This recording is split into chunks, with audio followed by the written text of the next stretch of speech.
प्यारे बच्चों कैसे हो।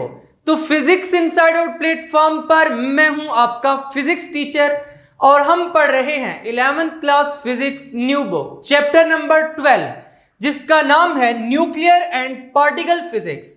और आज के लेक्चर में हम चैप्टर नंबर 12 का जो आर्टिकल पढ़ने जा रहे हैं that is article number 12.2 fundamental forces of nature. इससे पहले कि आज के इस लेक्चर को स्टार्ट करें, अगर अभी तक आपने फिजिक्स इनसाइड आउट को सब्सक्राइब नहीं किया तो जल्दी से सब्सक्राइब करके बेल आइकन के बटन को क्लिक कर दें ताकि जैसे ही नेक्स्ट लेक्चर्स अपलोड हों आपको साथ के साथ नोटिफिकेशंस मिलते रहें और आप एग्जाम्स की बहुत ही अच्छे से तैयारी करके बहुत अच्छे मार्क्स ले सकें। और आज की इस वीडियो को लाइक कर दीजिए ताकि लेक्चर को पूरे मजे से स्टार्ट किया जा सके।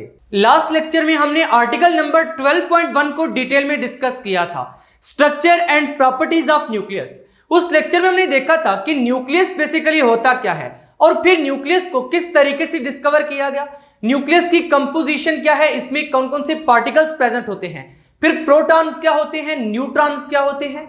इसके साथ साथ हमने ये देखा था कि किसी भी स्पेसिफिक न्यूक्लियस को अगर हमने रिप्रेजेंट करना है सिंबल्स की फॉर्म में तो किस तरीके से करेंगे। उसके बाद हमने देखा कि आइसोटोप्स क्या होते हैं और इसके साथ साथ स्टेबल न्यूक्लाई कौन से होते हैं और अनस्टेबल न्यूक्लाई कौन से होते हैं। आज के लेक्चर में हमने फंडामेंटल फोर्सेस ऑफ नेचर के बारे में पढ़ना है, लेकिन यहां पर क्वेश्चन ये आता है कि हम फंडामेंटल फोर्सेस ऑफ नेचर को न्यूक्लियर फिजिक्स वाले चैप्टर में क्यों पढ़ने जा रहे हैं। देखो, लास्ट लेक्चर में हमने देखा था कि जितना भी मैटर है बेसिकली ये छोटे छोटे पार्टिकल से मिलकर बना हुआ है और उन छोटे छोटे पार्टिकल्स को हम एटम्स कहते हैं। तो आखिर इन एटम्स को कौन सी ऐसी फोर्सेस हैं जो आपस में जोड़कर रखती हैं। इसके साथ साथ हमने देखा कि न्यूक्लियस में प्रोटॉन्स होते हैं, न्यूक्लियस में न्यूट्रॉन्स होते हैं। हमने तो पढ़ रखा है कि प्रोटॉन्स पे पॉजिटिव चार्ज होता है और लाइक चार्जेस एक दूसरे को रिपेल करते हैं, तो पॉजिटिव एक दूसरे को रिपेल करेंगे। लेकिन फिर वो जो प्रोटॉन्स हैं वो न्यूक्लियस में से बाहर क्यों नहीं निकल आते? कौन सी ऐसी फोर्स है जिसने उन प्रोटॉन्स को आपस में हेल्ड टुगेदर करके रखा हुआ है? तो इन तमाम क्वेश्चंस का आंसर हमें इसी टॉपिक में मिलने वाला है जिसका नाम है फंडामेंटल फोर्सेस ऑफ नेचर। इस आर्टिकल में हमने सबसे पहली हेडिंग भी यही लगाई है, importance of studying fundamental forces, यानी हम फंडामेंटल फोर्सेस को इस चैप्टर में क्यों स्टडी करने जा रहे हैं। To understand the structure of the nucleus it is necessary to know the forces that bind nucleons together. Last lecture में मैंने आपको बताया था कि न्यूक्लियॉन्स क्या होते हैं। प्रोटॉन्स और न्यूट्रॉन्स को हम कलेक्टिवली न्यूक्लियॉन्स कहते हैं, यानी इन शॉर्ट न्यूक्लियस में रहने वाले पार्टिकल्स को हम क्या कहते हैं, न्यूक्लियॉन्स कहते हैं।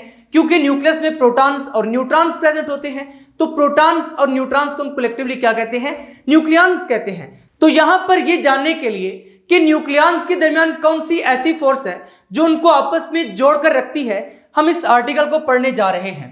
Before studying the nucleus we should understand the basic forces present in nature. Nucleus को समझने से पहले हमें फंडामेंटल फोर्सेस को पढ़ना पड़ेगा।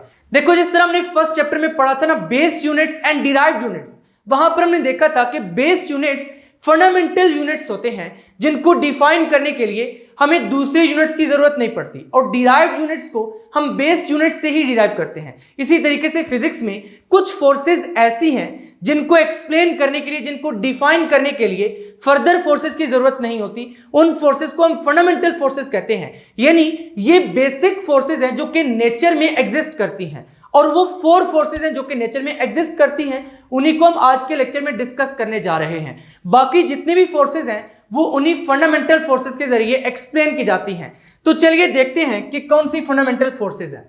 Despite the apparent complexity of the universe, all interactions in the universe are governed by 4 basic forces known as fundamental forces. Universe में जितनी भी इंटरेक्शंस हैं उन तमाम इंटरेक्शंस को हम इन 4 बेसिक फोर्सेस के जरिए एक्सप्लेन कर सकते हैं और यही जो फोर्सेस हैं ये ऑब्जेक्ट्स के मोशन को भी कंट्रोल करती हैं।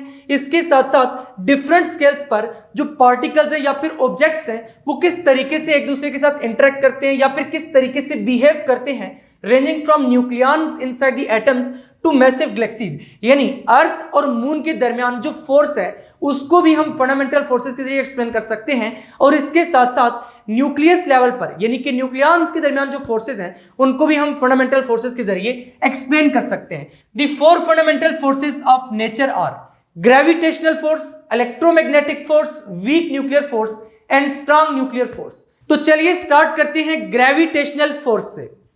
ग्रेविटेशनल फोर्स किस तरीके की फोर्स है? सबसे पहले हेडिंग लगाएंगे नेचर ऑफ ग्रेविटेशनल फोर्स, यानी ये जो ग्रेविटेशनल फोर्स है इसकी बेसिक नेचर क्या है, इसकी प्रॉपर्टीज क्या है।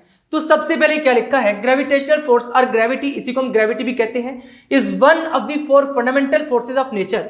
It is the weakest of the force, यानी ये जो फोर फंडामेंटल फोर्सेज हैं, gravitational force, electromagnetic force, strong nuclear force और वीक न्यूक्लियर फोर्स, इन सब फोर्सेज में से जो वीकेस्ट फोर्स है that is gravitational force, but it acts a very long range. लेकिन इस फोर्स की रेंज बहुत ज्यादा है। देखो है तो वीकेस्ट फोर्स, यानी कि जो फोर फंडामेंटल फोर्सेज हैं उनमें से सबसे वीक फोर्स है, लेकिन इसकी रेंज सबसे ज्यादा है क्योंकि सन और अर्थ के दरमियान में जो फोर्स है दैट इज ग्रेविटेशनल फोर्स, सन और अर्थ के दरमियान काफी सारा डिस्टेंस है, इतनी लॉन्ग रेंज में भी ये फोर्स एक्ट कर रही है। तो इसका मतलब कि ये जो फोर्स है ये over the long range act करती है। यहां पर अगर मैं इस बॉल को होल्ड करके रखता हूं और फिर लीव करता हूं तो ये बॉल किधर जाएगी, नीचे आ जाएगी इस तरीके से। तो जो फोर्स इसको नीचे लेकर आई है that is force of gravity, और इसी फोर्स ऑफ ग्रेविटी को हम ग्रेविटेशनल फोर्स भी कहते हैं। ग्रेविटेशनल फोर्स हमेशा अट्रैक्टिव होती है, इसी वजह से जब हम कुछ हाइट से किसी भी ऑब्जेक्ट को लीव करते हैं तो वो सीधा अर्थ पर ही आकर गिरता है due to the attractive force, और इसी फोर्स को हम क्या कहते हैं, ग्रेविटेशनल फोर्स। तो यहां पर यही लिखा गया है कि ये फोर्स अट्रैक्टिव इन नेचर होती है और किस वजह से आती है, arises due to the gravitational interaction between two bodies, यानी कि दो बॉडीज के दरमियान ग्रेविटेशनल इंटरेक्शन की वजह से। ये न्यूटन सर का दिया हुआ लॉ था कि कोई भी दो बॉडीज, उनका कुछ भी मैस हो, उनके दरमियान एक फोर्स होती है जिसको हम ग्रेविटेशनल फोर्स कहते हैं, और ये force square of the distance के साथ इनवर्सली वेरी करती है, यानी F is inversely proportional to R square. कुछ इस तरीके से जैसे जैसे ऑब्जेक्ट्स के दरमियान डिस्टेंस बढ़ता है तो ये फोर्स कम होती जाती है, और जैसे जैसे ऑब्जेक्ट्स के दरमियान डिस्टेंस कम होता है तो ये फोर्स बढ़ती चली जाती है। इसी वजह से कहते हैं कि ये वाली फोर्स इनवर्स स्क्वायर लॉ को होल्ड करती है, यानी कि F is inversely proportional to R square. अब इस ग्रेविटेशनल फोर्स के बारे में जो लॉ है उस लॉ को हम कहते हैं लॉ ऑफ ग्रेविटेशन, और ये वही लॉ है जो कि न्यूटन सर ने दिया था कि कोई भी दो ऑब्जेक्ट्स हों उनके दरमियान एक फोर्स एक्ट करती है जिसको हम ग्रेविटेशनल फोर्स कहते हैं, और वो फोर्स डायरेक्टली प्रोपोर्शनल होती है product of masses of those objects and inversely proportional to the square of distance between them. जैसे यहां पर अगर एक ऑब्जेक्ट है और यहां पर एक ऑब्जेक्ट है तो इन दोनों ऑब्जेक्ट्स के दरमियान नेचुरली एक फोर्स एग्जिस्ट करती है जिसको हम क्या कहते हैं, ग्रेविटेशनल फोर्स, और ये ग्रेविटेशनल फोर्स हर दो ऑब्जेक्ट्स के दरमियान एग्जिस्ट करती है नेचुरली, और इन दोनों ऑब्जेक्ट्स के दरमियान जो फोर्स एक्ट कर रही है that is directly proportional to the product of masses of these two objects. अगर इसके मैस को हम कह दें m1 और इसको कह दें m2 तो हम क्या लिख सकते हैं, F is directly proportional to m1 m2, और किसके इनवर्सली प्रोपोर्शनल है, R स्क्वायर के। तो न्यूटन सर ने भी यही कहा था कि जो फोर्स टू ऑब्जेक्ट्स के दरमियान एक्ट होती है it is directly proportional to the product of their masses and inversely proportional to the square of distance between them. और याद रखें कि जो ग्रेविटेशनल फोर्स है ये हर दो ऑब्जेक्ट्स के दरमियान एग्जिस्ट करती है, यानी कोई भी टू ऑब्जेक्ट्स हो तो उनके दरमियान ग्रेविटेशनल फोर्स नेचुरली एग्जिस्ट करेगी, और इस ग्रेविटेशनल फोर्स को जो लॉ गवर्न करता है that is known as law of gravitation, जिसको हमने यहां पर डिस्कस कर लिया है। ये वाला रफ वर्क था जो मैंने पिंक कलर से किया है, बाकी सारे का सारा नीट वर्क है। नेक्स्ट अब देखते हैं सिग्निफिकेंस एट डिफरेंट स्केल्स, यानी जो ग्रेविटेशनल फोर्स है ये डिफरेंट स्केल्स पर कैसे एक्ट करती है, लार्ज स्केल पर कैसे एक्ट करती है और स्मॉल स्केल पर, यानी जो मैसिव ऑब्जेक्ट्स हैं उनके दरमियान ये फोर्स कैसे एक्ट करती है, और जो फंडामेंटल पार्टिकल्स हैं उनके दरमियान ये फोर्स कैसे एक्ट करती है। Gravitational force is significant for massive objects. Massive objects के लिए ग्रेविटेशनल फोर्स बहुत ज्यादा होती है, क्योंकि हम ऑलरेडी पढ़ चुके हैं gravitational force between two bodies is directly proportional to the product of their masses, यानी जैसे जैसे मैसेज बढ़ेंगे तो जो ग्रेविटेशनल फोर्स है ये भी बढ़ती चली जाएगी। तो यही बात लिखी है, gravitational force is significant for massive objects such as sun and planets because of their large masses, उनके लार्ज मैसेज की वजह से। However at the atomic level this force is negligibly weak, लेकिन एटॉमिक लेवल पर ये force बहुत ही कम होती है, क्योंकि जो मैस ऑफ इलेक्ट्रॉन है, मैस ऑफ न्यूट्रॉन है, मैस ऑफ प्रोटॉन है, वो तो बहुत स्मॉल है। तो जब मैस बहुत स्मॉल होगा तो ये जो फोर्स है ये भी बहुत ज्यादा स्मॉल हो जाएगी।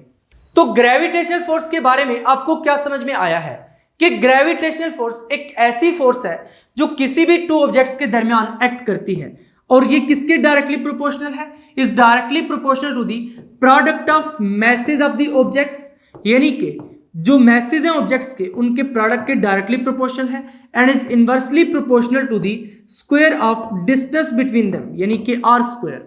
और ये ग्रेविटेशनल फोर्स मैसिव ऑब्जेक्ट्स के लिए सिग्निफिकेंट होती है क्योंकि मैसिव ऑब्जेक्ट्स का मैस क्या होता है, ज्यादा होता है, और अगर ऑब्जेक्ट्स के दरमियान डिस्टेंस ज्यादा होता जाएगा तो उस केस में ये फोर्स कम होती जाती है। और इसके साथ साथ एटॉमिक लेवल पर ये फोर्स नेग्लिजिबली वीक होती है क्योंकि एटॉमिक लेवल पर जो पार्टिकल्स हैं जैसे कि प्रोटॉन्स, न्यूट्रॉन्स, इलेक्ट्रॉन्स, इन पार्टिकल्स का मैस बहुत स्मॉल होता है जिसकी वजह से इनके दरमियान ये जो ग्रेविटेशनल फोर्स है ये भी बहुत ज्यादा स्मॉल होती है। लेकिन याद रखना है कि ग्रेविटेशनल फोर्स की जो रेंज है ये बहुत ज्यादा होती है, it is a long range force, क्योंकि ये वो फोर्स है जो कि अर्थ और सन के दरमियान भी एक्ट करती है और अर्थ और सन के दरमियान जो डिस्टेंस है that is very large distance. तो इसका मतलब कि ये जो ग्रेविटेशनल फोर्स है ये लार्ज डिस्टेंसेस पर भी एक्ट कर सकती है। Second fundamental force of nature है इलेक्ट्रोमैग्नेटिक फोर्स। तो इलेक्ट्रोमैग्नेटिक फोर्स को समझने से पहले एक छोटी सी एग्जांपल देख लेते हैं। इस मोटर के बारे में तो बहुत से स्टूडेंट्स जानते ही हैं, तो जरा कमेंट करके बताइए कि मोटर कहां पर पाई जाती है। अक्सर टॉयज में आपने देखी होगी। अगर इस मोटर के दोनों टर्मिनल्स को एक सेल के साथ कनेक्ट कर दें तो क्या होगा, ये घूमना स्टार्ट कर देगी कुछ इस तरीके से। लेकिन कौन सी फोर्स इसको घुमा रही है? क्वेश्चन ये है फिजिक्स का कि कौन सी फोर्स इसको इस तरीके से घुमा रही है। तो जो फोर्स इस मोटर को घुमा रही है इस तरीके से, that force is known as electromagnetic force. तो इसी इलेक्ट्रोमैग्नेटिक फोर्स को हम पढ़ने जा रहे हैं। तो इलेक्ट्रोमैग्नेटिक फोर्स को समझने से पहले यहां पर थोड़ा सा रफ वर्क कर लेते हैं। अगर आपने चैप्टर नंबर 10 के तमाम लेक्चर्स अच्छे तरीके से सुने हुए हैं तो आपको इलेक्ट्रोमैग्नेटिज्म के बारे में कुछ तो नो-हाउ होगा। इलेक्ट्रोमैग्नेटिज्म वाले लेक्चर्स में हमने ये देखा था कि कोई भी दो चार्जेस हों तो उनके दरमियान नेचुरली फोर्स एग्जिस्ट करती है। लेट्स से अगर एक पॉजिटिव चार्ज है और एक नेगेटिव चार्ज है तो ये नेचुरली एक दूसरे को अट्रैक्ट करते हैं, और अगर दो पॉजिटिव चार्जेस हैं या फिर दो नेगेटिव चार्जेस हैं तो ये नेचुरली एक दूसरे को रिपेल करेंगे। और इसके साथ साथ आपने ये भी पढ़ रखा है कि अगर कोई चार्ज रेस्ट पर हो तो वो जस्ट इलेक्ट्रिक फील्ड क्रिएट करता है, और अगर कोई चार्ज मूव कर रहा हो तो वो इलेक्ट्रिक फील्ड और मैग्नेटिक फील्ड दोनों क्रिएट करता है। लेट्स से अगर एक चार्ज यहां पर प्रेजेंट है, पॉजिटिव चार्ज, इसके इर्द गिर्द जो रीजन है उसमें इलेक्ट्रिक फील्ड प्रेजेंट होगी, क्योंकि अगर इस रीजन में कोई और पॉजिटिव टेस्ट चार्ज लेकर आएंगे तो वो टेस्ट चार्ज फोर्स एक्सपीरियंस करेगा। जब फोर्स एक्सपीरियंस करेगा तो उससे हमें ये मालूम हो जाएगा कि यहां पर इलेक्ट्रिक फील्ड प्रेजेंट है। हमने इलेक्ट्रिक फील्ड की डेफिनेशन भी यही पढ़ी थी कि कोई भी ऐसा रीजन जिसमें इलेक्ट्रिक चार्ज फोर्स एक्सपीरियंस करता है that is known as electric field. तो यहां पर इस चार्ज का इलेक्ट्रिक फील्ड प्रेजेंट है। इसी तरीके से अब अगर ये चार्ज मूव करना स्टार्ट कर दे, जैसे आपको मालूम है कि जब एक वायर में चार्जेस मूव करते हैं तो वायर के अराउंड मैग्नेटिक फील्ड सेट हो जाता है। तो इसका मतलब कि जब चार्ज मूव करता है तो उस केस में मैग्नेटिक फील्ड भी क्रिएट करता है और इलेक्ट्रिक फील्ड भी क्रिएट करता है। लेकिन अब तो हमने ये भी पढ़ रखा है स्पेशल थ्योरी ऑफ रिलेटिविटी में कि ये जो रेस्ट और मोशन वाले कंसेप्ट्स हैं ये रिलेटिव कंसेप्ट्स हैं। रेस्ट एंड मोशन ये जो दोनों कंसेप्ट्स हैं ये रिलेटिव कंसेप्ट्स हैं। इसके लिए एक छोटी सी एग्जांपल लेते हैं। मान लो कि यहां पर ये एक ट्रेन है जो कि इस तरीके से मूव करके जा रही है। अब इस ट्रेन में एक ऑब्जर्वर प्रेजेंट है और एक ऑब्जर्वर इस ट्रेन से बाहर प्रेजेंट है। यहां पर इस वाल को ये वाला ऑब्जर्वर भी ऑब्जर्व कर रहा है और ये वाला ऑब्जर्वर भी ऑब्जर्व कर रहा है।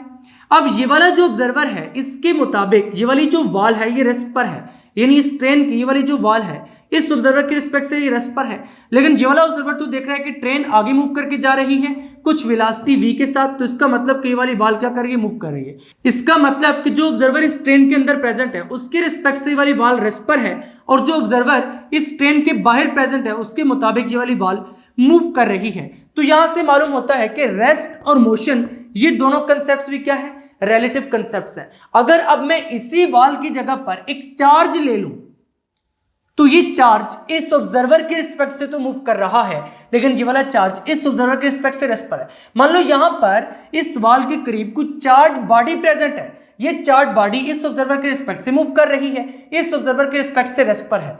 अब अगर ये ऑब्जर्वर इस चार्ज को एनालाइज करेगा तो ये कहेगा क्योंकि ये चार्ज रेस्ट पर है तो ये जस्ट इलेक्ट्रिक फील्ड जनरेट कर रहा है, लेकिन इस ऑब्जर्वर के रिस्पेक्ट से ये चार्ज मूव कर रहा है तो ये ऑब्जर्वर ये कहेगा कि इस चार्ज की वजह से इलेक्ट्रिक फील्ड भी क्रिएट हो रहा है और मैग्नेटिक फील्ड भी क्रिएट हो रहा है। इसका मतलब कि इलेक्ट्रिक फील्ड और मैग्नेटिक फील्ड ये दोनों भी एब्सोल्यूट कंसेप्ट्स नहीं है बल्कि रिलेटिव कंसेप्ट्स हैं। और ये जो इलेक्ट्रिक फील्ड और मैग्नेटिक फील्ड या फिर इलेक्ट्रिक फोर्स और मैग्नेटिक फोर्स ये बेसिकली टू फेसेस हैं एक ही सिंगल फोर्स के, जिसको हम कहते हैं इलेक्ट्रोमैग्नेटिक फोर्स। जिसको क्या कहते हैं? Electromagnetic force. सिमिलरली यहां पर अभी हमने ये जो चार्जेस ड्रा किए हैं इनके दरमियान अगर फोर्स देखी जाए तो ये दोनों चार्जेस एक दूसरे को अट्रैक्ट करेंगे। अब ये वाले दोनों चार्जेस क्योंकि मेरे रिस्पेक्ट से रेस्ट पर हैं या कोई भी दूसरा ऑब्जर्वर जो यहां पर प्रेजेंट होगा उसके रिस्पेक्ट से ये दोनों चार्जेस रेस्ट पर हैं, तो वो क्या कहेगा कि इन दोनों चार्जेस के दरमियान जस्ट इलेक्ट्रिक फील्ड है। लेकिन अगर कोई ऐसा ऑब्जर्वर जो इन चार्जेस के रिस्पेक्ट से मूव कर रहा हो या फिर ये चार्जेस उस ऑब्जर्वर के रिस्पेक्ट से मूव कर रहे हो तो वो ऑब्जर्वर ये कहेगा कि यहां पर मैग्नेटिक फील्ड भी क्रिएट हो रही है और इसके साथ साथ इलेक्ट्रिक फील्ड भी क्रिएट हो रही है। यानी कि इलेक्ट्रिक फील्ड और मैग्नेटिक फील्ड फिर यहां से रिलेटिव कंसेप्ट बन जाते हैं। तो इन दोनों कंसेप्ट्स को एक साइंटिस्ट थे जिनका नाम था मैक्सवेल, उन्होंने इन दोनों कंसेप्ट्स को यूनिफाई कर दिया था और यूनिफाई करके ये बताया था कि बेसिकली ये एक ही फोर्स है जिसको हम इलेक्ट्रोमैग्नेटिक फोर्स कहते हैं और इलेक्ट्रिक फोर्स और मैग्नेटिक फोर्स ये दोनों इसी सिंगल फोर्स के टू सेपरेट फेसेस हैं। यानी कि एक ऑब्जर्वर अगर जस्ट इलेक्ट्रिक फील्ड को ऑब्जर्व कर रहा है तो लाजमी तौर पर वो किसी ऐसी फ्रेम ऑफ रेफरेंस में प्रेजेंट है जिससे वो जस्ट इलेक्ट्रिक फील्ड को ही ऑब्जर्व कर सकता है। लाजमी नहीं है कि अगर एक ऑब्जर्वर इलेक्ट्रिक फील्ड को एक्सपीरियंस कर रहा है तो दूसरा ऑब्जर्वर भी यही कहेगा कि जस्ट इलेक्ट्रिक फील्ड है। यानी कि इलेक्ट्रिक फील्ड और मैग्नेटिक फील्ड ये दोनों रिलेटिव कंसेप्ट्स हैं। तो एक ही सिंगल फोर्स जिसके दोनों फेसेस हैं that is known as electromagnetic force. तो इसी फोर्स के बारे में हमने यहां पर लिखा है कि the electromagnetic force is responsible for electric field and magnetic field interactions. यानी ये फोर्स इलेक्ट्रिक फील्ड और मैग्नेटिक फील्ड के इंटरेक्शंस के लिए रिस्पॉन्सिबल है। Like gravitational force it follows N inverse square law. यानी कि ये वाली जो फोर्स है ये इनवर्स स्क्वायर लॉ को ओबे करती है। इनवर्स स्क्वायर लॉ क्या है? F is inversely proportional to R square. जिस तरीके से ग्रेविटेशनल फोर्स में हमने ये देखा था कि डिस्टेंस के इंक्रीज करने की वजह से ग्रेविटेशनल फोर्स क्या होती है? कम होती है। इसी तरीके से अगर इन टू चार्जेस के दरमियान डिस्टेंस इंक्रीज कर दिया जाए तो इनके दरमियान जो इलेक्ट्रोमैग्नेटिक फोर्स थी वो भी डिक्रीज कर जाएगी। यानी जिस तरीके से gravitational force inverse square law को ओबे करती थी इसी तरीके से इलेक्ट्रोमैग्नेटिक फोर्स भी इनवर्स स्क्वायर लॉ को ओबे करती है। लेकिन ये जो इलेक्ट्रोमैग्नेटिक फोर्स है it is much stronger than gravity. जो ग्रेविटेशनल फोर्स है वो वीकेस्ट फोर्स थी, लेकिन ये जो इलेक्ट्रोमैग्नेटिक फोर्स है ये ग्रेविटेशनल फोर्स से स्ट्रॉन्गर होती है। अब ये जो इलेक्ट्रोमैग्नेटिक फोर्स है ये कौन कौन से फिनोमेना को गवर्न करती है? सबसे पहले है एटॉमिक स्ट्रक्चर। अब एटॉमिक स्ट्रक्चर में इलेक्ट्रोमैग्नेटिक फोर्स का क्या रोल है? देखो हमने पढ़ रखा है कि जो न्यूक्लियस है इस पे as a whole positive charge होता है, लेकिन जो इलेक्ट्रॉन्स न्यूक्लियस के बाहर मूव कर रहे होते हैं शेल्स में इन पर नेगेटिव चार्ज होता है। तो वो कौन सी फोर्स है जो इन इलेक्ट्रॉन्स को न्यूक्लियस के अराउंड मूव करवा रही है? यानी वो ऐसी कौन सी फोर्स है जिसने इन इलेक्ट्रॉन्स को न्यूक्लियस के अराउंड होल्ड करके रखा हुआ है? ये इलेक्ट्रोमैग्नेटिक फोर्स ही है। यानी electromagnetic force is responsible for interaction between electrons and the nucleus. तो न्यूक्लियस और इलेक्ट्रॉन्स के दरमियान जो फोर्स एक्ट करती है that is known as electromagnetic force. Next है केमिकल बॉन्डिंग। केमिकल बॉन्डिंग में भी इसका मेन रोल है, आयोनिक बॉन्डिंग्स में भी, इसके साथ साथ कोवेलेंट बॉन्डिंग, मेटालिक बॉन्डिंग, इन तमाम बॉन्ड्स में बेसिकली जो न्यूक्लियस और इलेक्ट्रॉन्स के दरमियान इंटरेक्शन होती है। यानी कि टू एटम्स के इलेक्ट्रॉन्स जब शेयर होते हैं, टू एटम्स के न्यूक्लाई के दरमियान जो इंटरेक्शन है ये इलेक्ट्रोमैग्नेटिक फोर्स ही है। इसके साथ साथ नेक्स्ट इलेक्ट्रिसिटी मैग्नेटिज्म, इसके बारे में तो आपने अच्छे तरीके से पढ़ रखा है। और उसके बाद है प्रोपेगेशन ऑफ लाइट, क्योंकि लाइट एक इलेक्ट्रोमैग्नेटिक वेव है, इसी वजह से हम ये कहते हैं कि यही जो इलेक्ट्रोमैग्नेटिक फोर्स है ये प्रोपेगेशन ऑफ लाइट के लिए भी रिस्पॉन्सिबल है। नेक्स्ट अब हमने देखना है मैक्सवेल कंट्रीब्यूशन। मैक्सवेल एक साइंटिस्ट थे जिन्होंने इलेक्ट्रिसिटी और मैग्नेटिज्म के कंसेप्ट को यूनिफाई किया था। तो सबसे पहले हमने यही लिखा है, in 1861 James Clerk Maxwell formulated a set of 4 fundamental equations known as Maxwell equations. इन्होंने 4 फंडामेंटल इक्वेशंस भी दी थी जिनके जरिए इन्होंने इलेक्ट्रिसिटी और मैग्नेटिज्म के कंसेप्ट को यूनिफाई किया था। देखो मैक्सवेल सर की थ्योरी से पहले यह समझा जाता था कि इलेक्ट्रिक फोर्स और मैग्नेटिक फोर्स ये दोनों सेपरेट फोर्सेस हैं। साइंटिस्ट का ये कहना था कि इलेक्ट्रिक फोर्स रेस्ट वाले चार्जेस के दरमियान होती है और मूव करते हुए चार्जेस जो हैं वो मैग्नेटिक फील्ड जनरेट करते हैं और इसके साथ साथ मैग्नेटिक फील्ड को एक्सपीरियंस भी करते हैं। इसके साथ साथ फैराडेज लॉ भी था। फैराडेज लॉ में क्या था कि जब मैग्नेटिक फील्ड चेंज होती है तो उस केस में करंट इंड्यूस होता है, यानी कि इलेक्ट्रिक फील्ड क्रिएट होती है।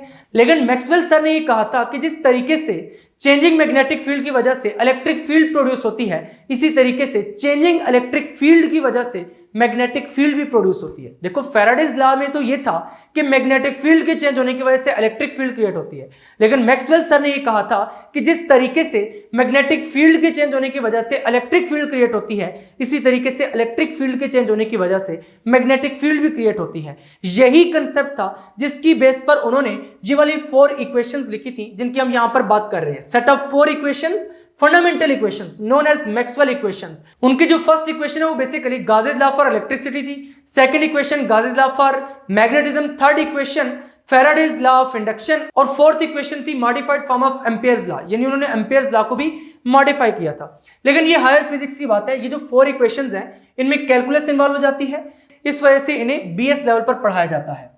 नेक्स्ट है सिग्निफिकेंस ऑफ मैक्सवेल इक्वेशंस, यानी इन मैक्सवेल इक्वेशंस की सिग्निफिकेंस क्या है।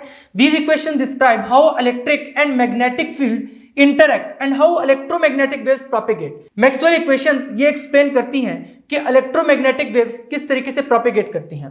देखो मैक्सवेल इक्वेशन से पहले जो साइंटिस्ट थे उन्हें लाइट की प्रोपेगेशन के बारे में कोई इतना ज्यादा आइडिया नहीं था। मैक्सवेल सर ने ये जो इलेक्ट्रोमैग्नेटिक थ्योरी प्रेजेंट की थी, इसी के बेस पर साइंटिस्ट को मालूम हुआ था कि लाइट बेसिकली इलेक्ट्रोमैग्नेटिक वेव है और ये इसी तरीके से प्रोपेगेट करती है, इस तरीके से इलेक्ट्रोमैग्नेटिक वेव्स प्रोपेगेट करती हैं। They showed that electric and magnetic field are not separate forces, यानी इन इक्वेशन से हमें ये मालूम हुआ कि इलेक्ट्रिक फील्ड और मैग्नेटिक फील्ड कोई सेपरेट फोर्सेस नहीं है, बल्कि these are 2 aspects of a single electromagnetic force, यानी ये सिंगल इलेक्ट्रोमैग्नेटिक फोर्स के ही 2 फेसेस हैं, electric force and magnetic force. Next अब हमने देखनी है न्यूक्लियर फोर्सेस।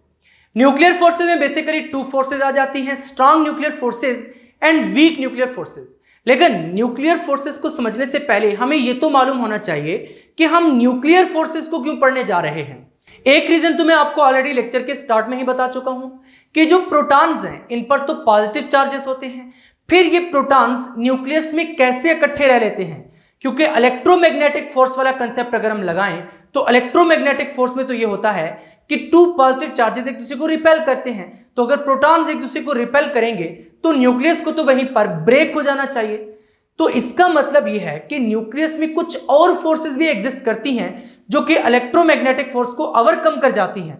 तो वो जो फोर्सेस एग्जिस्ट करती है ना न्यूक्लियस में, उन्हीं को हम कहते हैं न्यूक्लियर फोर्सेस। तो उन्हीं के बारे में यहां पर पढ़ने जा रहे हैं, strength of nuclear forces. Among the 4 fundamental forces, nuclear forces are the strongest attractive forces.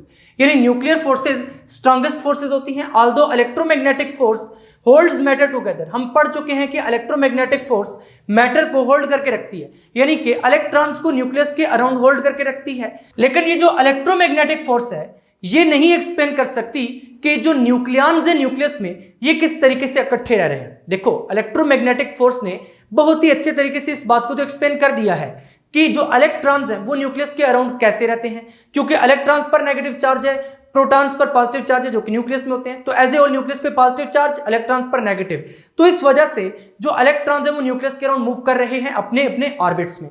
लेकिन यहां पर क्वेश्चन ये आता है कि मैटर को तो इलेक्ट्रोमैग्नेटिक फोर्स ने होल्ड करके रखा हुआ है, लेकिन न्यूक्लियॉन्स को किसने होल्ड करके रखा हुआ है, क्योंकि जो प्रोटॉन्स हैं उन पर तो पॉजिटिव चार्ज होता है। फिर पॉजिटिव चार्जेस आपस में इकट्ठे कैसे रह रहे हैं, इसको एक्सप्लेन करने के लिए हमने हेडिंग लगाई है need for nuclear forces. If only electromagnetic and gravitational forces were considered, यानी अगर जस्ट इलेक्ट्रोमैग्नेटिक और ग्रेविटेशनल फोर्सेस ही होती तो उस केस में तो ये जो न्यूक्लियस में न्यूक्लियॉन्स थे इनको फ्लाई अपार्ट कर जाना चाहिए था, यानी न्यूक्लियस को ब्रेक हो जाना चाहिए था। जो न्यूक्लियस में पार्टिकल्स हैं, जो न्यूक्लियस में न्यूक्लियॉन्स हैं, उनको स्प्रेड हो जाना चाहिए था। The stability of the nucleus indicate the existence of another force. जब न्यूक्लियस में पॉजिटिव चार्जेस आपस में इकट्ठे रह लेते हैं तो इसका मतलब ये है कि जो न्यूक्लियस है उसमें कुछ और फोर्सेस भी एग्जिस्ट करती हैं न्यूक्लियॉन्स के दरमियान। तो वो जो फोर्सेस न्यूक्लियॉन्स के दरमियान एग्जिस्ट करती हैं उनको हम कहते हैं strong nuclear forces.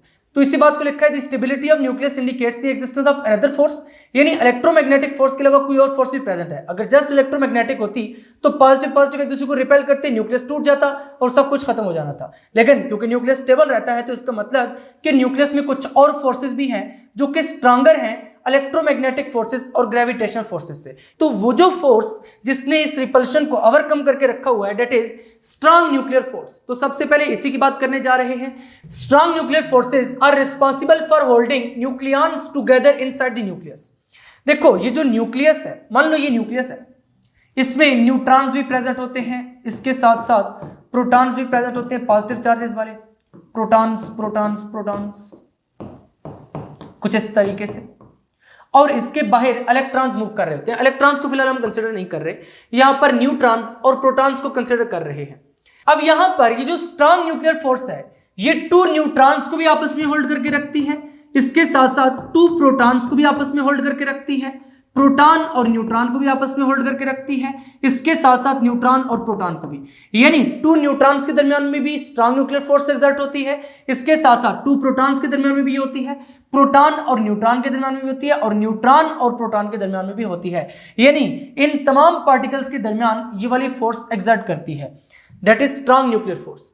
Range of strong nuclear force, अब ये जो स्ट्रांग न्यूक्लियर फोर्स है ये basically strongest of all fundamental forces है। यानी हमने जो फंडामेंटल फोर्सेस देखी हैं जैसे कि ग्रेविटेशनल फोर्स, इसके साथ साथ इलेक्ट्रोमैग्नेटिक फोर्स, और आगे चलकर अभी हम वीक न्यूक्लियर फोर्स पढ़ेंगे, इन तमाम फोर्सेस में से जो सबसे स्ट्रांगेस्ट फोर्स है that is strong nuclear force. लेकिन ये जो स्ट्रांग न्यूक्लियर फोर्स है इसकी रेंज बहुत ज्यादा स्मॉल होती है, इसी वजह से इसको हम कहते हैं शॉर्ट रेंज फोर्सेस। यानी अगर डिस्टेंस बढ़ जाए तो ये वाली फोर्स वैनिश हो जाती है, इसी वजह से हम इसको शॉर्ट रेंज फोर्स कहते हैं। Interaction between nucleons, the strong nuclear forces acts as an attractive force, यानी ये अट्रैक्टिव फोर्स होती है तमाम न्यूक्लियॉन्स के दरमियान। As a result proton attracts each other through the strong nuclear force, यानी न्यूक्लियस में जो प्रोटॉन्स हैं ये एक दूसरे को अट्रैक्ट करते हैं स्ट्रांग न्यूक्लियस फोर्स से। इसके साथ साथ at the same time protons repel each other due to electromagnetic force. यहां पर ये जो प्रोटॉन्स हैं ये इलेक्ट्रोमैग्नेटिक फोर्स की वजह से एक दूसरे को रिपेल भी करते हैं। देखो प्रोटॉन पे पॉजिटिव चार्ज होता है, पॉजिटिव पॉजिटिव एक दूसरे को क्या करेंगे, रिपेल करेंगे इस तरीके से। यानी कि 2 प्रोटॉन्स के दरमियान इलेक्ट्रोमैग्नेटिक फोर्स भी होती है जिसकी वजह से एक दूसरे को रिपेल करते हैं, और इसके साथ साथ 2 प्रोटॉन्स के दरमियान स्ट्रांग न्यूक्लियर फोर्स भी होती है जो कि इनको अट्रैक्ट करवाती है। यानी यहां पर इलेक्ट्रोमैग्नेटिक फोर्स रिपल्सिव फोर्स के तौर पर वर्क करती है, लेकिन ये जो स्ट्रांग न्यूक्लियर फोर्स है ये अट्रैक्टिव इन नेचर होती है। यहां पर ये जो स्ट्रांग न्यूक्लियर फोर्स है ये बेसिकली ओवरकम कर जाती है इस इलेक्ट्रोमैग्नेटिक फोर्स को, जिसकी वजह से ये जो प्रोटॉन्स है ये न्यूक्लियस में ही रहते हैं, न्यूक्लियस से बाहर नहीं निकलते। यानी ये प्रोटॉन्स एक दूसरे पर इलेक्ट्रोमैग्नेटिक फोर्स तो एक्सर्ट कर रहे हैं, रिपेल कर रहे हैं, लेकिन जो इनके दरमियान स्ट्रांग न्यूक्लियस फोर्स है वो इतनी ज्यादा है कि वो इलेक्ट्रोमैग्नेटिक फोर्स को ओवरकम कर जाती है। नेक्स्ट यहां पर हमने लिखा है a neutron being electrically neutral can attract other nucleons. ये जो न्यूट्रॉन है ये बाकी तमाम न्यूक्लियॉन्स को अट्रैक्ट करता है, यानी न्यूट्रॉन प्रोटॉन को भी अट्रैक्ट करता है, इसके साथ साथ बाकी दूसरे न्यूट्रॉन्स को भी अट्रैक्ट करता है। यानी 2 न्यूट्रॉन्स के दरमियान में भी स्ट्रांग न्यूक्लियर फोर्स एग्जिस्ट करती है, और इसके साथ साथ न्यूट्रॉन और प्रोटॉन के दरमियान में भी स्ट्रांग न्यूक्लियर फोर्स एग्जिस्ट करती है। तो यहां पर हमने ये लिखा है a neutron being electrical neutral, ये है तो न्यूट्रल लेकिन इसके बावजूद भी ये जो न्यूट्रॉन्स हैं ये एक दूसरे को अट्रैक्ट करते हैं, इसके साथ साथ न्यूट्रॉन प्रोटॉन को भी अट्रैक्ट करता है through the strong nuclear force, strong nuclear force के जरिए। इन शॉर्ट ये जितने भी न्यूक्लियॉन्स हैं जो कि न्यूक्लियस में एग्जिस्ट करते हैं ये एक दूसरे को अट्रैक्ट करते हैं with the strong nuclear force. यहां तक हमने ये देख लिया है कि स्ट्रांग न्यूक्लियर फोर्स क्या होती है, इसके साथ साथ न्यूक्लियस में कौन कौन से पार्टिकल्स एक दूसरे पर स्ट्रांग न्यूक्लियर फोर्स एक्सर्ट करते हैं, और इसके साथ साथ strong nuclear force short range force है। अब हमने देखनी है वीक न्यूक्लियर फोर्स। देखो बच्चों यहां पर हमने ये देखा कि जो न्यूक्लियॉन्स हैं इनको जो फोर्स होल्ड करके रखती है that is strong nuclear force, लेकिन कभी कभी ऐसे होता है कि ये जो न्यूक्लियस है ये अनस्टेबल हो जाता है। ये जो न्यूक्लियस है ये क्या हो जाता है, अनस्टेबल हो जाता है। अब अनस्टेबल का क्या मतलब है कि इस न्यूक्लियस में या तो नंबर ऑफ प्रोटॉन ज्यादा हो जाएंगे या फिर नंबर ऑफ न्यूट्रॉन ज्यादा हो जाएंगे। यानी जितने भी स्टेबल न्यूक्लियाई हैं उनमें प्रोटॉन्स और न्यूट्रॉन्स की एक स्पेसिफिक रेशियो होती है। अगर न्यूट्रॉन्स की रेशियो किसी वजह से बढ़ जाए तो उस केस में न्यूक्लियस अनस्टेबल हो जाता है, अगर प्रोटॉन्स की रेशियो किसी वजह से बढ़ जाए तो उस केस में भी न्यूक्लियस अनस्टेबल हो जाता है। यानी अगर किसी न्यूक्लियस में न्यूट्रॉन्स की तादाद बढ़ जाए तो वो न्यूक्लियस अनस्टेबल हो जाता है, या फिर न्यूक्लियस में प्रोटॉन्स की तादाद बढ़ जाए तो उस केस में वो न्यूक्लियस अनस्टेबल हो जाता है। यहां पर मान लेते हैं कि इस न्यूक्लियस में न्यूट्रॉन्स की तादाद बढ़ गई है, इस न्यूक्लियस में क्या हो गया, न्यूट्रॉन्स की तादाद बढ़ गई है। अब होता क्या है कि जब न्यूक्लियस में न्यूट्रॉन्स की तादाद बढ़ जाती है तो इस केस में ये न्यूक्लियस खुद से रेडिएशंस एमिट करने लग जाता है। क्या करता है, रेडिएशंस एमिट करने लग जाता है, और ये जो रेडिएशंस एमिट करता है इसको हम कहते हैं डीके प्रोसेस। यानी ये जो न्यूक्लियस है जब ये रेडिएशंस एमिट करता है तो इस प्रोसेस को हम क्या कहते हैं, डीके प्रोसेस या फिर रेडियो एक्टिव डीके कहते हैं। क्योंकि ये न्यूक्लियस अभी अनस्टेबल हो चुका है, इसमें नंबर ऑफ न्यूट्रॉन्स बहुत ज्यादा हो चुके हैं नंबर ऑफ प्रोटॉन्स के बराबर। तो अनस्टेबल न्यूक्लियस खुद से स्टेबल होना चाहता है, जब वो स्टेबल होना चाहता है तो उस केस में वो रेडिएशंस एमिट करता है, कुछ एनर्जी एमिट करता है, जिस प्रोसेस को हम कहते हैं रेडियो एक्टिव डीके। अब इस प्रोसेस में बेसिकली होता क्या है कि जो न्यूट्रॉन्स हैं ये प्रोटॉन्स में कन्वर्ट होना स्टार्ट कर देते हैं कुछ इस तरीके से, यानी जो न्यूट्रॉन है ये प्रोटॉन में कन्वर्ट होता है। अब यहां पर हमने पढ़ रखा है कि ये जो न्यूक्लियर रिएक्शंस हैं इनमें कंजर्वेशन ऑफ एनर्जी भी होल्ड करता है, कंजर्वेशन ऑफ मास भी होल्ड करता है, कंजर्वेशन ऑफ चार्ज भी होल्ड करता है। तो यहां पर देखिए इस साइड पे चार्ज कितना है, 0, न्यूट्रल है क्योंकि न्यूट्रॉन, लेकिन इस साइड पे तो प्रोटॉन आ चुका है यानी पॉजिटिव चार्ज। इसका मतलब कि यहां पर इस न्यूक्लियस में से एक और ऐसा पार्टिकल एमिट होना चाहिए जिसका चार्ज इससे अपोजिट हो, यानी कि प्रोटॉन पे पॉजिटिव चार्ज है तो उस पे नेगेटिव चार्ज हो लेकिन मैग्नीट्यूड इसकी इक्वल हो।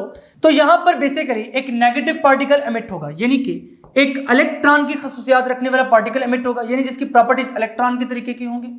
देखो इसका मैस नंबर कितना है 1, इसका चार्ज नंबर कितना होता है 0, इसका मैस नंबर कितना है 1, इसका चार्ज नंबर भी 1। इस नेगेटिव चार्ज वाले पार्टिकल का मैस नंबर 0 होता है और इसके साथ साथ इस पे जो चार्ज होता है डेट इज माइनस, क्योंकि ये नेगेटिव पार्टिकल है तो यहां पर प्लस। अब देखो ये चार्ज क्या हो चुका है, बैलेंस हो चुका है, क्योंकि यहां पर जो चार्ज नंबर है या फिर एटॉमिक नंबर वो 0 है, तो यहां पर भी अगर 1 - 1 कर दिया जाए तो वो 0 आ जाएगा। और यहां से देखो इधर मैस नंबर कितना है 1, इधर भी 1 + 0 कितना हो जाएगा 1 हो जाएगा। तो अब ये वाला जो रिएक्शन है ये मैस और चार्ज के रिस्पेक्ट से बैलेंस हो चुका है। लेकिन अभी भी इस रिएक्शन में साइंटिस्ट ने ये देखा था प्रैक्टिकली कि जो एनर्जी है इस साइड पर वो ज्यादा है और इस साइड पर एनर्जी कम है, यानी ये जो एनर्जी है इसमें से कुछ एनर्जी तो ये वाला पार्टिकल ले जाता है लेकिन फिर भी कुछ एनर्जी बच जाती है। तो यहां पर एनर्जी को कंजर्व करने के लिए एक और पार्टिकल इंट्रोड्यूस करवाया गया that is known as anti neutrino. ये वाला जो डीके है इसमें एक पार्टिकल इंट्रोड्यूस करवाया गया that is anti neutrino. Anti neutrino basically neutrino का एंटी पार्टिकल है, इसको आगे चलकर नेक्स्ट लेक्चर में हम डिटेल में डिस्कस करेंगे। यहां पर हमने इतना देखना है कि एनर्जी को कंजर्व करने के लिए ये वाला पार्टिकल भी एमिट होता है, यानी एक न्यूट्रॉन प्रोटॉन में कन्वर्ट होगा तो यहां पर एक नेगेटिव चार्ज रखने वाला पार्टिकल एमिट होगा, इसके साथ साथ एंटी न्यूट्रिनो। अब ये वाला जो पार्टिकल है इस पे जो चार्ज है वो इलेक्ट्रॉन के चार्ज के बराबर है, लेकिन हमने तो पढ़ रखा है कि न्यूक्लियस में तो इलेक्ट्रॉन एग्जिस्ट ही नहीं करता। फिर ये वाला जो पार्टिकल है वो कैसे निकला है, तो वो इस तरीके से निकला है। और यही वाला जो पार्टिकल है इसको हम बीटा पार्टिकल कहते हैं। क्या कहते हैं, बीटा पार्टिकल। यानी जब एक न्यूट्रॉन प्रोटॉन में कन्वर्ट होता है तो एक बीटा पार्टिकल भी एमिट करता है, इसके साथ साथ एक एंटी न्यूट्रिनो भी एमिट करता है। और ये वाला जो डीके प्रोसेस है इसको हम कहते हैं बीटा डीके। क्या कहते हैं, बीटा डीके। तो जो फोर्स इस बीटा डीके को एग्जीक्यूट करवाती है या फिर इस बीटा डीके को करवाने के लिए रिस्पॉन्सिबल है, that force is known as weak nuclear force. यानी वो फोर्स जो इस न्यूट्रॉन को प्रोटॉन में कन्वर्ट करवाती है, that force is known as weak nuclear force. तो यही बात आपकी बुक में लिखी गई है, weak nuclear forces are responsible for radioactive decay. ये एक रेडियो एक्टिव डीके का एक्सप्रेशन हमने लिखा है। तो यही जो वीक न्यूक्लियर फोर्स है ये रेडियो एक्टिव डीके के लिए रिस्पॉन्सिबल है, पार्टिकुलरली बीटा डीके। तो यहां पर मैंने आपको बताया है कि बीटा पार्टिकल एमिट हुआ तो इस डीके को हम क्या कहेंगे, बीटा डीके कहेंगे। And for interaction involving neutrinos, तो यहां पर न्यूट्रिनो का anti particle anti neutrino emit हुआ है, तो इसका मतलब कि यही जो वीक फोर्स है ये एंटी न्यूट्रिनो या फिर न्यूट्रिनो के इंटरेक्शंस के लिए भी रिस्पॉन्सिबल है। अब इस फोर्स की इंपॉर्टेंस क्या है, unlike the other fundamental forces the weak force can change the identity of particle. बिल्कुल हमने यहां पर देखा कि यहां पर इसकी आइडेंटिटी कुछ और थी, यहां पर आइडेंटिटी और हो गई। यहां पर ये पार्टिकल न्यूट्रॉन था, यहां पर आके ये क्या बन गया, प्रोटॉन बन गया।